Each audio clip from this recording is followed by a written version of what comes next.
ప్రభు అయిన యేసుక్రీస్తు నామంలో ప్రతి ఒక్కరికి పేరు పేరున నా వందనాలు తెలియజేస్తా ఉన్నానండి.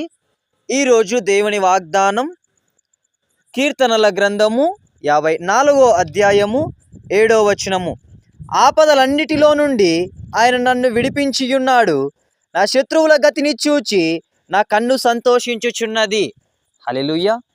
ఈ దినం దేవుడు మనతో మాట్లాడుతూ ఉన్నటువంటి మాట, ప్రియ సహోదరి సహోదరుడా, నీ యొక్క ఆపద దినములన్నీ కూడా నువ్వు ఏదైతే నష్టపోయి ఉంటా ఉన్నావో, ఏదైతే కృంగిపోయి ఉంటా ఉన్నావో, అవన్నిటి పరిస్థితుల మధ్య కూడా దేవుడు నిన్ను విడిపించి దేవునికి ఒక సాక్షికరముగా ఈ లోకంలో నీ త్రాగుడుబోతు తత్వం అయితేనేమి, వ్యభిచారం అయితేనేమి, అప్పులనేటువంటి సమస్య అయితేనేమి, ఇవన్నీ కూడా దేవుడు విడిపించి నిన్ను ఈ లోకంలో సాక్షిగా ఉంచి ఉంటే, ఈరోజు నీ శత్రువుకు వచ్చినప్పుడు, నీ కన్ను వారి మీద పడినప్పుడు ఈరోజు నువ్వు సంతోషిస్తూ ఉన్నావేమో. హల్లెలూయా. ఇక్కడ దేవుడు సెలవిస్తూ ఉన్నటువంటి మాట, నీ శత్రువునైనప్పటికీ కూడా నువ్వు ప్రేమించాలి అనేసి నీ వాక్యం సెలవిస్తూ ఉంది. హల్లెలూయా. అయితే నీ శత్రువుని నువ్వు ఎలా చేస్తా ఉన్నావో ఒక్కసారి ఆలోచించు.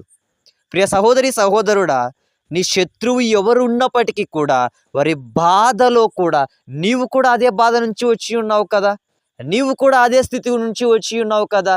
అయితే వారి గురించి నువ్వు ప్రార్థించేవానిగా ఉండాలి. కానీ ఆ ఆపద్ దినములలో, ఆ యొక్క అపాయకరమైనటువంటి దినములలో ఏ బిడ్డలైతే ఉంటూ ఉన్నారో, నివసిస్తూ ఉన్నారో, ఆ బిడ్డల గురించి నువ్వు ప్రార్థించి మొర్రపెట్టి వారికి విడుదలను తెచ్చే రకంగా ఉండాలి. కానీ నీవు వారిని చూసి నవ్వడము కానీ, గేలి చేయడము కానీ చెయ్యకూడదు అనేసి దేవుని వాక్యం సెలవిస్తూ ఉంది.